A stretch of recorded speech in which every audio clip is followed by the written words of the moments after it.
The House of Mystery presents Inside Writing, the radio show where authors discuss their writing process in all genres. And joining us on the line is author Steve Hassan, and we're going to be talking about his book called The Cult of Trump. He's a leading cult expert, and he explains how the president uses mind control. Thank you for joining us today, Steve. My pleasure. Thanks for having me on. So, Steve, you've dealt a lot in past with cults and working with cults. How did you come to write a book that called, The Cult of Trump? Like, how did that come about? Sure. So this is actually my fourth book, and I wrote Combating Cult Mind Control in 1988. And that book was 12 years after my own deprogramming out of the moon cult that I was recruited into at Queens College back in 1974. And because of my own cult involvement and then my deprogramming, I became very interested in the psychology of brainwashing and mind control, and how did they do this to me, and how did I recruit other people into the cult, and how to help people get out of destructive cults. And in 1985, I became a mental health professional, and I started studying hypnosis as well as social psychology. And now you're talking with me 43 years later. I was approached by my book agent to do The Cult of Trump, and I was very concerned about Donald Trump from 2015 onward when he first talked about a total Muslim ban, because at the time I was studying ISIS, which is in the news today because of Baghdadi's assassination or murder or killing, whatever you want to say. I was studying how they were recruiting people online, and I felt that him making that statement just would increase the amount of people they could recruit because of the perception that he was against all of Islam. And in terms of writing this book, I did an interview about this, that I felt that Trump was displaying the stereotypical profile of most destructive cult leaders, that of not only flagrant narcissism, but also the antisocial qualities as well, thinking that he's above the law, that he's the greatest person on earth, that person who can never apologize for making mistakes, who always blames everyone else, who talks about things in terms of all or nothing, good and evil, in and out groups, and that demands total obedience, total loyalty. All of these factors are all very dangerous in any person, but especially in the most powerful office of the world. So, mind control is a very strong term to use. So when you say Trump is using mind control, what do you mean by mind control? Yeah, thanks. So the term that was used with me in 1976 was brainwashing. Another term that was used was thought reform. Another one that was used was coercive persuasion. But they all are describing a systematic psychological and social influence, a series of techniques that basically dismantle critical analytic thinking, that instills phobias of any questioning the leader, the doctrine, or the group, questioning anyone who's critical outside of the group. And that ultimately, with people who are truly have the diagnostic statistical manual definition of a dissociative disorder, they have a new sense of self that's created in the image of the cult leader. Now, when I describe the cult of Trump in my book, not everyone is a total fanatic who thinks that God is using Trump. Many people voted for Trump because they thought he would improve the economy or that he was an outsider. Many people voted for him because they didn't want Hillary Clinton. But what I'm talking about with the cult of Trump are people who are not thinking for themselves anymore, people who are not using their conscience anymore, that they are just blind, fanatical believers and think that only he can solve the problems of America and the world. So do you think that this is something that's unique to Trump, or is it something that we see quite often with political leaders in the U.S.? Oh, I think we see, well, first of all, I feel like China's leader and the Chinese government is one of the most dangerous, destructive political cults on earth. North Korea is a destructive political cult as well, but it's far less powerful and is more interested in, it seems, in protecting itself than taking over the world. But as far as political leaders in the United States, I mean, anybody can have a narcissistic, streak in their personality. The question is, do they not have a conscience? Do they think they're above the law? Do they have no ability to have empathy? Do they care whether they lie or not? I believe Donald Trump has over 13,000 documented lies since entering into the office. And again, because he occupies the office of the presidency, he has an outsized impact on everything that happens in the world. Yeah, so I can easily buy the case that Trump is engaging in sort of cult leader-like behavior. I guess where I want to push you on, is it the case that what his followers are exhibiting is something new? Because it seems to me like partisanship has been around for a long, long time. There are people who are, blind partisans. They support the party no matter what. And it may not be attached around a particular person, but around a party label. And I wonder if Trump is just finding a different method to tap into sort of a bug in the human system that's just sort of long been there. Oh, absolutely he is. In fact, my book goes in depth back many decades and traces the work of Edward Bernays in his 1928 book, Propaganda. He ran the first presidential election campaign using psychology and media.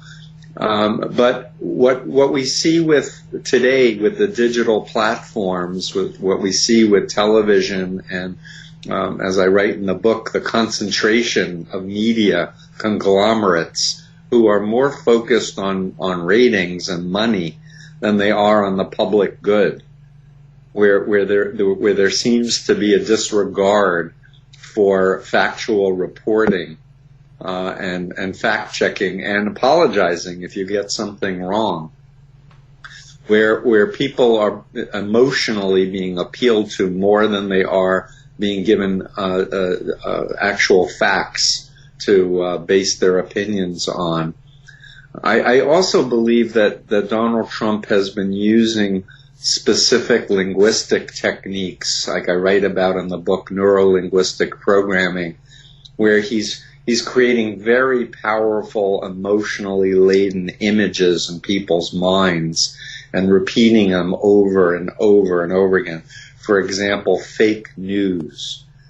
Fake news shuts down critical thinking and shuts down the ability to look at actually what are the facts that are being reported.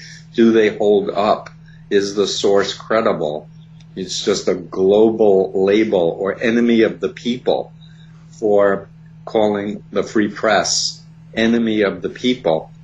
And again, it comes down to this kind of dependency and obedience, this mindlessness, him saying things, you've heard it many times, well, I could shoot someone in the middle of Fifth Avenue and people will follow me. People are actually being quoted now in social media, oh, I'll take a bullet for him or kill anyone for him. And that was the mindset I had as a Moonie, frankly. I would have died on command or killed on command. I was that indoctrinated. So let me ask you, how does, so we're talking about Trump's tactics, but how does it happen that somebody falls into a cult or falls into cultish behavior? Because presumably, I mean, Trump is on TV all the time. Everyone is exposed to this, but not everybody is becoming a Trump cultist. I mean, what does it take to sort of fall into this? So right now he's been president for 3 years. So in my conversations with people who are Trump supporters, some people were watching him on The Apprentice and were not realizing just how heavily edited the show was to make him seem to be a successful business person, when in fact he was never a successful business person. He inherited a lot of money and he had a lot of businesses go bankrupt.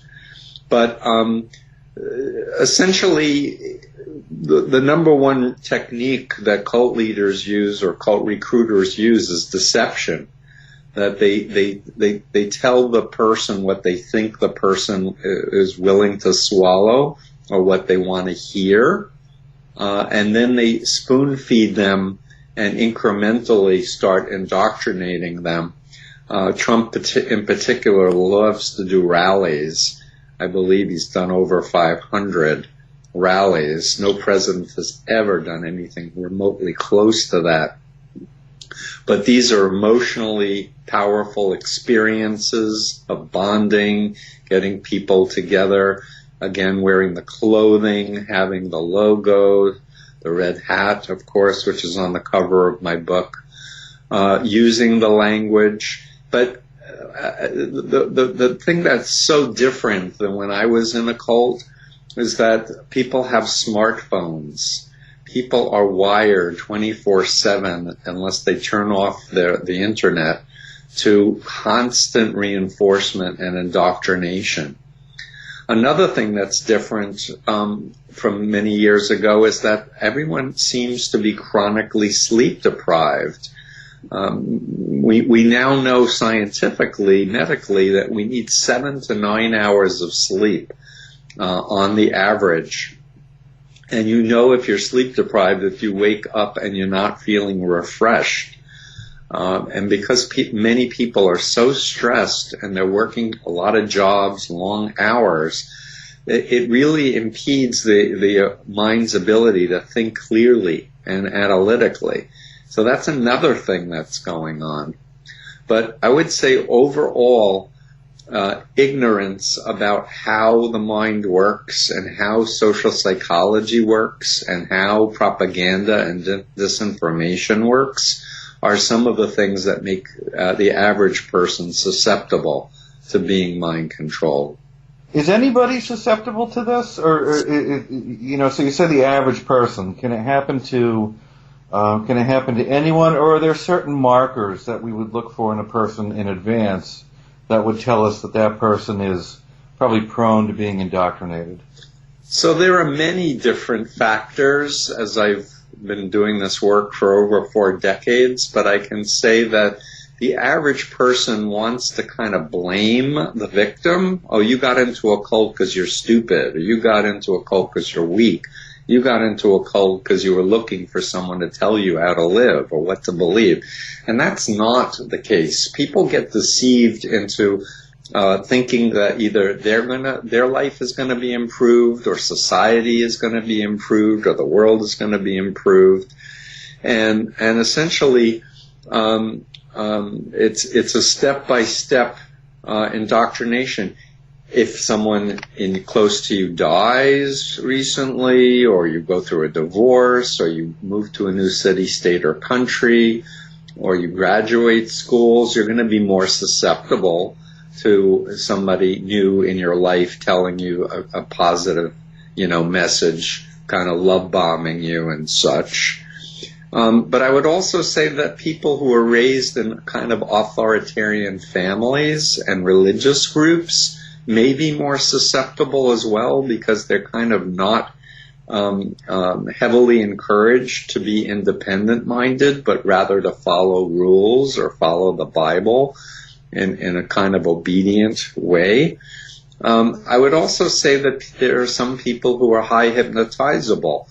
People who are highly successful often have a strong imaginative ability and a strong ability to concentrate.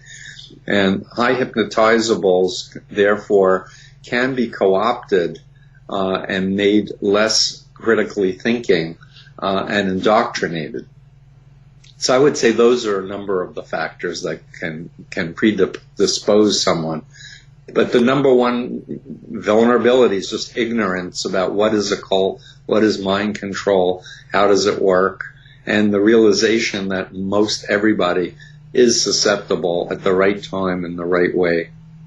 So one group that keeps coming to my mind during this conversation is the Lyndon LaRouche group. Mm-hmm. And they've been around for a long, long time, but, you know, I see them in the major cities. I don't know how well they're going to do now that Lyndon LaRouche has passed away. Right. But I often have conversations with them, and they exhibit very much cult-like behavior. You try to question them or challenge anything they believe, and their beliefs are really, you know, as you say, both authoritarian and sort of very conspiratorial in the sense they think everyone's out to get them. Exactly. So I wrote about Lyndon LaRouche, in fact, comparing him with Donald Trump, along with Jim Jones and Hubbard and Moon and several other cult leaders. In my first book, Combating Cult Mind Control, I tell the story of Yves Messer, who was an 8-year member of the LaRouche cult.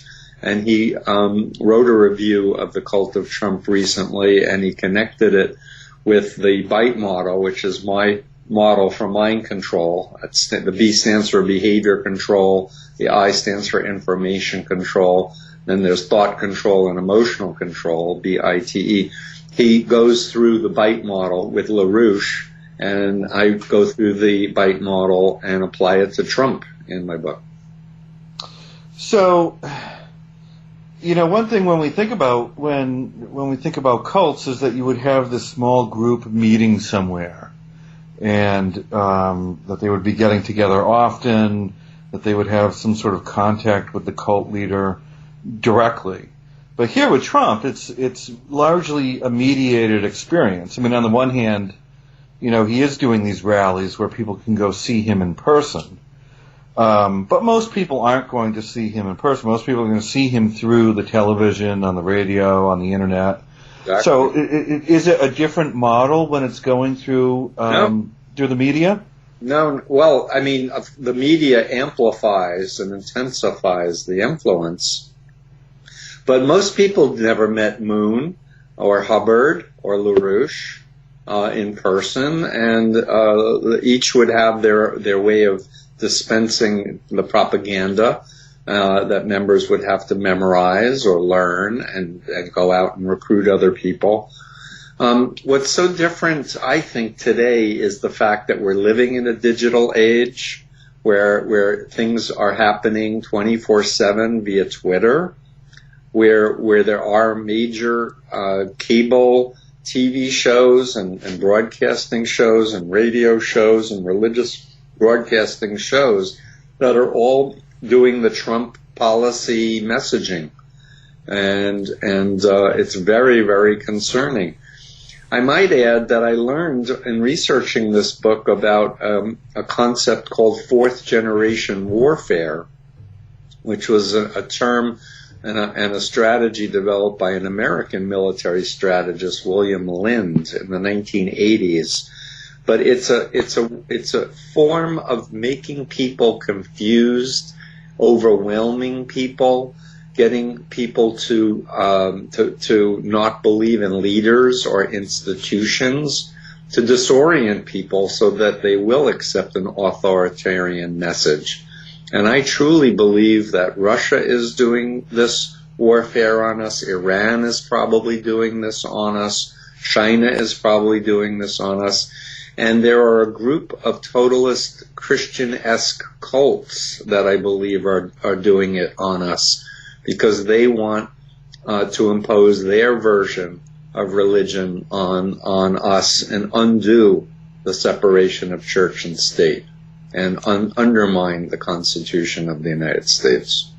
So what about groups like the Scientologists or the, other sorts of religious groups that go around and try to recruit people actively? Yep. Do those fall into cults? Absolutely. I was called a SP, which is a loaded term by Scientology, suppressive person, back in 1976 when I first started going on television talking about the moon cult. Their term for fake news in Scientology is a term Hubbard created called N-theta, E-N-T-H-E-T-A. And within the cult of Scientology, there are more extremists, like the Sea Org, that have to sign a billion-year contract to work for Scientology. And there are also fringe members that just take a course here or there, and they are indoctrinated, but not as extremely as the core devotees.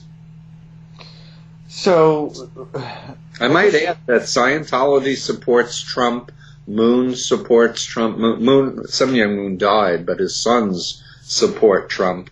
The Epoch Times is a publication of a cult called Falun Gong, which is a Chinese cult, and they've spent a huge amount of money and have a lot of their followers proselytizing the Trump message as well.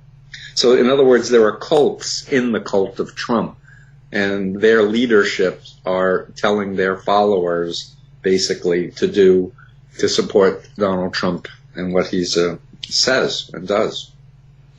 So I drive home every day down US 1 here in Miami, and there's a new Scientology office that opened up, and they're always inviting people in to come and, I guess, play with that joystick or whatever it is and get their reading, and then have to buy a book. Meter, yeah. Yeah. When I live in London in the summer, they also have an office right near my hotel that I stay at, where they're constantly handing out the pamphlets, trying to get people to come in and have their personality read.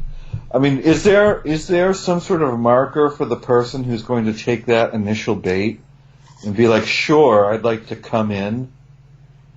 Well, actually, with all of the exposés about Scientology, and in particular the Leah Remini show with Mike Rinder, who was the former number 3 man, I'm told that their recruitment is way, way down. There's also a lot of information and books by former members about Scientology. They have a lot of money, but I don't think they have a lot of people. But from the people that I am aware who are getting sucked in, they're either being approached through one of their front groups where they'll say to you, if you're a dentist, we can help double your income by using our methods and our techniques. Or it might be an attractive person who's recruiting you, and they know that you're single, and so there's that romantic appeal as well. But it is definitely not a cult that's on the road to expansion. It's definitely contracting. In fact, David Miscavige, the current head of Scientology, was recently served with a subpoena regarding child abuse cases, sexual abuse cases in Scientology. So, if we're going to try to end cult behavior in the U.S., what are the big things that we can do to combat this? I think the number one thing is don't get hung up in the word cult, but think more about unethical influence, unethical psychological influence, unethical social influence, unethical behavior online. And we really need to educate everyone how to protect themselves, how to identify false information or propaganda or disinformation. We have to teach people to ask critical questions and don't accept answers just from the recruiter, but go into independent investigation. I think ultimately people need to understand that it could happen to them and their loved ones, and do this preventive education first. And as far as our political polarization in our country, I really believe that everyone needs to reach out to each other, especially if they were family members or friends that you had a good relationship with, and just say, I miss you, I want to hang out with you, let's not talk politics, let's enjoy each other's company. And then when that relationship is restarted, it's safe to have conversations about things like China and their brainwashing programs, or trafficking, and how pimps and traffickers use mind control to enslave people. But stay away from anything about Trump or his doctrine or his policies, but educate them about how to identify destructive mind controllers. And with that, it will open up opportunities where you can then watch videos together or movies together. I'll watch one of yours, you watch one of mine, and we'll talk about it. Because ultimately, people want to know what's true, I believe. They don't want to be lied to, manipulated, and exploited. And deep down inside, people don't want to be cut off from people they truly care about. So one thing that always sort of bothers me is I get a lot of emails from people saying, I have a son, a brother, a husband who's fallen in, and recently I get emails about this, they've fallen into the QAnon belief system. Mm-hmm. And, I don't really have much to say to these people because, cult deprogramming isn't my specialty. But one message I always give them is, I think the message that you're giving, and that is that you can't shut them out. You have to have some compassion for these people. Yeah, and get educated and understand, like, for example, I interviewed someone who's was at the beginning of the anonymous movement, who said he knew the people who started QAnon initially, and it was a goof at first, and then they realized they could make a lot of money selling T-shirts and hats and books. And then I believe he said that Russia had taken them over for political messaging, pretending that this person Q is a high-ranking American intelligence person, and that they're going to do an overthrow of the corrupt government and issue 100,000 indictments of all the existing criminals. They're going to wipe out all the traffickers. And if you start with, wow, what a belief system, tell me more, and let's take this one step at a time. And by the way, Scott Adams, who is a big Trump supporter, did an actual video on YouTube where he tried to debunk QAnon. So that's another tool that might be successful in helping people. But I've written 3 books prior to this one on how to talk strategically with people in mind control groups. It's definitely learnable, but it does take time and effort to learn and practice it with people who are involved with these totalist groups. The key thing that I want everyone to understand is you don't assault directly the leader, the doctrine, or the group, but you build rapport and trust, and you talk about a different group that they would agree is a brainwashing or a mind control cult. And then you go into the bite model, and you get into the specifics of how to identify such a group. And then you back your way into asking questions, including, hey, if you're so confident that in QAnon, why not talk to critics and former members? Why not, learn about brainwashing and mind control? Well, Steve, now do you have a website or a place people can go to find out more about you? True. I very much have a presence online. My website is freedomofmind.com. In fact, I have a Cult of Trump page as well as a media page with interviews that I've done. And I'm on Facebook and Twitter and LinkedIn as well. But just understand I'm very busy. I'm also in a doctoral program right now, as well as trying to help with some families and people who've exited cults. But do know that I have over like 200 free videos up on my YouTube and such, and I have 3 books, and now this new book, The Cult of Trump, with Simon & Schuster. Well, fantastic. We're going to have this all linked to our website as well. It's been a real pleasure having you on the show. Thanks, Steve. Thank you, Alan. Have a good day. To find out more about our show, guests, or to listen to past shows from our archive, please go to www.houseofmysteryradio.com. Show's over for now. Was it as good for you as it was for me? Well, good night. This has been a production of Something Weird Media. I'll be back.